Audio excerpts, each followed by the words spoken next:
Welcome back here on the Senior Network. We are now joined by Neil Hunnicutt, Director of Community Relations with Right at Home. Good to see you, Craig. Good to see you, Neil. Well, we're preparing, the holidays are here, right? I know that brings a lot of awareness in your world with families, correct? It certainly does. And you know, the hustle and bustle of the holiday season, you know, brings all the things that we love to do. We love to, you know, eat and, you know, overindulge in a number of things. And, you know, and also we do a lot of traveling, family and friends. You know, we're either visiting them or they're visiting us. One of the things in home care is what we try to educate our seniors and the families is this can also pose a lot of stress, increased stress for people, even though it's a lot of fun. One of the things we try to stress to our families is think about some tips to help in this regard. And one of those is we talked about overindulging in food.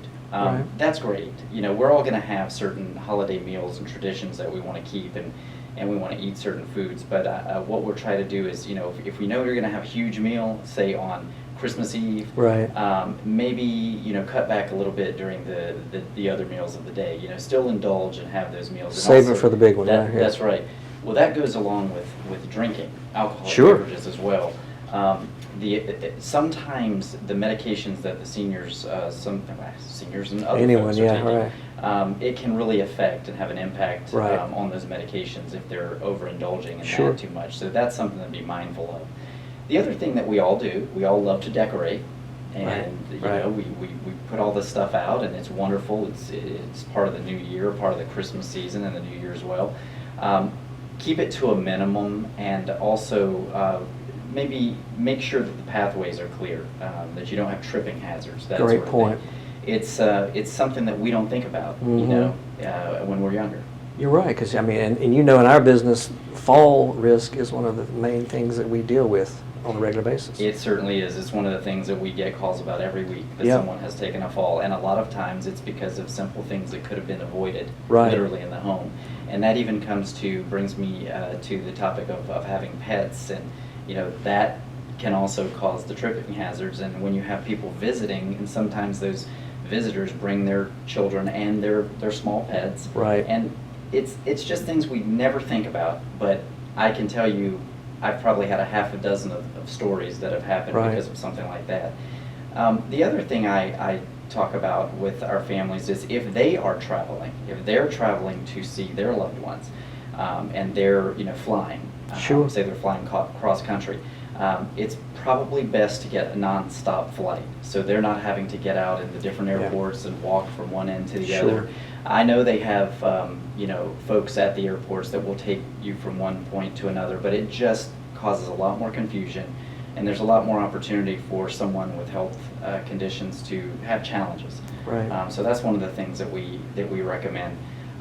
The other thing that I also talk to the family members about is consider when we're talking about gifts during the holidays, instead of increasing gifts, we want to reduce those sometimes, meaning that they're on a financial fixed income, typically seniors. Maybe do grab bags, maybe do, you know, you have someone that's, you know, you're going to pick a gift, and you're going to pick someone to give a gift to instead of giving gifts to everyone. So those are just some basic things that I would recommend to our families. And you know, during this time of year, there's so many things that, like I said, are positive, but we have to think of these things because we don't want to have a setback in the new year for these seniors. Well, I know, obviously, because we work together, that, you know, for the next 5-6 weeks, you're going to be nonstop busy, because I see this every year with you. And for the viewers that don't know, Neil's a licensed social worker, so he works a lot with families that don't even really need our services sometimes. You just help them find other services.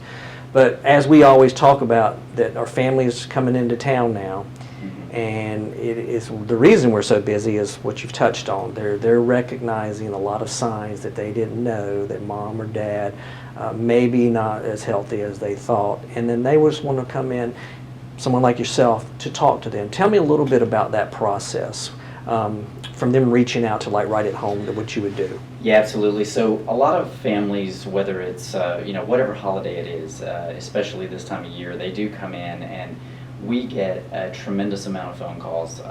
You know, I didn't realize how bad, well, I'll touch on the hearing. how bad my mom's hearing was. Right. I came in, I noticed that she couldn't hear anything. The TV was up, Sure.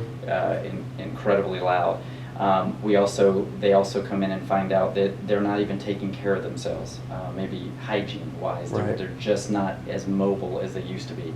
And of course, when they were on the phone during the year with them, oh, everything's fine, no problems here.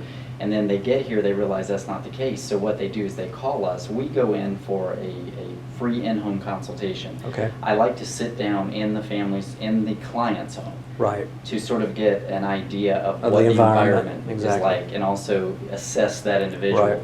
Talk to the family and get that other information, and then what we do at that point is we help that family and that client build a plan of care, is what we call it. Okay. And that is specific to every person. What might be right for someone in this home is going to be totally different in another home, and that's what I love about what we do. Individualized plans. Yeah. Now, when you go in, we've talked about this, that you meet with people that may not need the services, maybe a year down the road. That's right. But you go ahead and put a plan in place, give them ideas, correct? That's correct.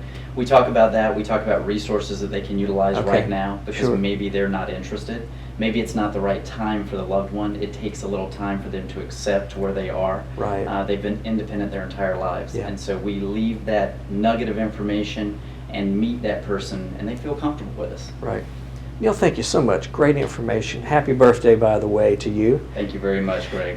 Thank you. Please take a moment, if you will. Email us any comments, questions you may have. And I want to thank you for joining us here on the Senior Network, where senior care experts come together. And we will see you the next time.